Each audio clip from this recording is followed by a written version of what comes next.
Si vous appréciez la chaîne et aimeriez contribuer à son développement, utilisez le lien dans la description pour vos prochains achats sur Philibert. Bonjour tout le monde, aujourd'hui on regarde les jeux à venir sur Kickstarter pour le début janvier. Le 6 janvier, Spielworxx lancera Throne of Allegoria, un jeu pour 2 à 4 joueurs et prendra de 60 à 120 minutes. Dans le jeu, les joueurs incarnent les seigneurs de Allegoria. Tous en compétition pour devenir le prochain monarque, ils devront prouver leur valeur afin d'accéder au trône. Ils sont soutenus par les 4 maisons les plus puissantes du royaume. Au cours des 6 semaines, les joueurs devront tirer le meilleur parti de la main-d'œuvre locale, faire valoir leurs revendications et remporter des batailles décisives dans une histoire de secrets et de suprématie. Le 6 janvier, Monolith lancera Conan, Beyond the Monolith, un jeu de pirates, mais c'est tout ce que j'ai comme information pour l'instant. Le 7 janvier, Jolly Dutch Production lancera Herlof, un jeu pour 2 joueurs et prendra de 30 à 45 minutes. La Scandinavie, à l'époque des Vikings, est caractérisée par de puissants chefs et rois.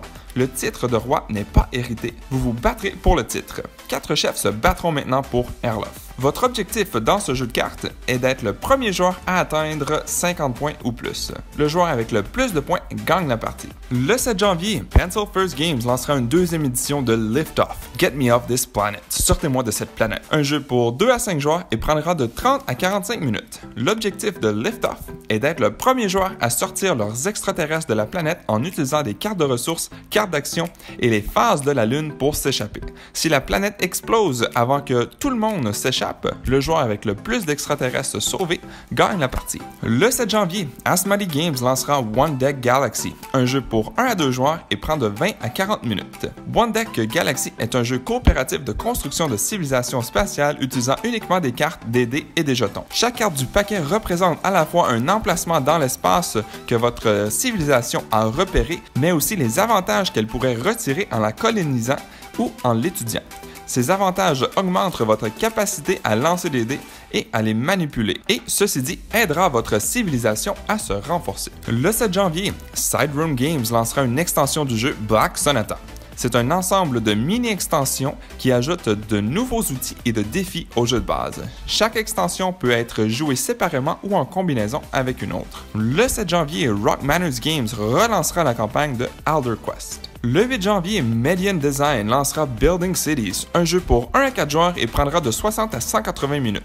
C'est une simulation de ville moderne où vous pouvez construire, gérer, agrandir et entretenir votre propre ville. Vous aurez 10 tours pour construire des tuiles de route ou des bâtiments selon votre manuel d'ingénieur et votre compte bancaire. Et à la fin de votre tour, vous piocherez une carte d'événement. Le 9 janvier, Eagle Gryphon Games lancera Gangster Dilemma, un jeu pour 3 à 7 joueurs et prendra de 30 à 45 minutes. Dans le jeu, les joueurs contrôlent un groupe de gangsters désireux de faire plaisir au mob boss. À chaque tour, les joueurs enverront un gangster pour piller l'un des endroits de la ville, dans l'espoir de satisfaire les demandes changeantes du boss. Mais vous devez faire attention à la police. Le 9 janvier, Colossal Games relancera Almanac, The Dragon Road, un jeu de placement d'ouvriers. Le 9 janvier, DG Games lancera Neomorphosis, un jeu pour 1 à 4 joueurs et prendra de 80 à 100 minutes. C'est un jeu coopératif et il peut être joué comme des scénarios autonomes ou comme de courtes campagnes. Vous êtes membre de l'équipage de 4 hommes pour la station de recherche de World Exit, où vous travaillerez sur l'un des nombreux projets de recherche conduisant l'humanité vers les étoiles. Mais vous ne savez pas très bien ce qui vous attend. Le 13 janvier, Dr. Finn's Games lancera School of Sorcery, un jeu pour 2 joueurs et prendra de 30 à 45 minutes. 2 anciens sorciers rivalisent maintenant pour devenir le directeur de l'école et ramener un état d'harmonie dans l'institut. School of Sorcery est un jeu de dés et de contrôle de zone dans lequel les joueurs utilisent des dés pour placer des cristaux sur différentes cartes afin de gagner ces cartes. Une fois gagnées, les cartes offrent soit des pouvoirs spéciaux, soit des points de victoire ou même parfois les deux. Le 13 janvier, Blueprint Gaming Concept lancera Crime in History, H.H. Holmes Murder Castle, un jeu pour 2 à 6 joueurs et prendra de 45 à 60 minutes. Voyagez dans le temps jusqu'en 1893 pour explorer le World's Fair Hotel, un lieu tordu et imprévisible tiré d'un fait vécu. Faites la course pour collecter des preuves tout en luttant contre les absurdités du château chaotique et piégé. Vous devrez explorer les pièces du château et collecter des preuves tout en évitant les clients et Holmes lui-même dans sa maison des horreurs. Le 14 janvier, Arcane Wonders lancera Foundations of Rome, un jeu pour 2 à 4 joueurs. Le jeu vous met dans le rôle d'un architecte en compétition pour posséder un terrain et construire de magnifiques structures. Construisez des dômes, des insulants, des fontaines, des caves et des écuries, puis augmentez votre renommée en construisant des monuments majestueux tels qu'un temple de Jupiter ou le Colisée lui-même.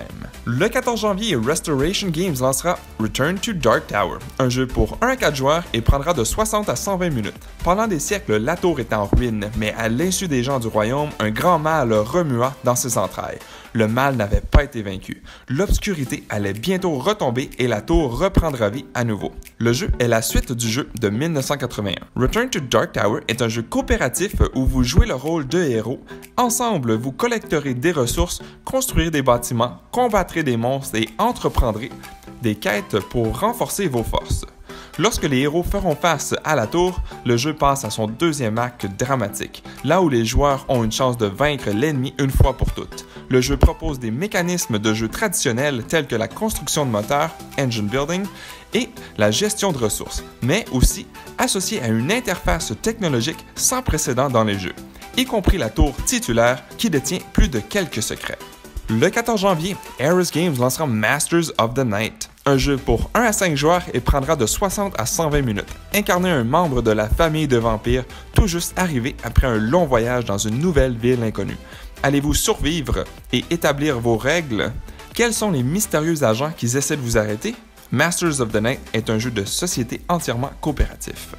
Le 14 janvier, Verflush Verlag lancera Shiver Me Timbers, un jeu pour 2 à 4 joueurs et prendra de 90 à 150 minutes. Shiver Me Timbers est un jeu de style sandbox, bac à sable, stratégique et hautement thématique qui se déroule dans l'âge des pirates de la mer. Le jeu est fortement inspiré des jeux style Euro. Ils utilisent un système de combat tactique basé sur des cartes et nécessitent beaucoup de planification pour utiliser vos actions disponibles de manière optimale et devenir le pirate le plus redouté de votre époque.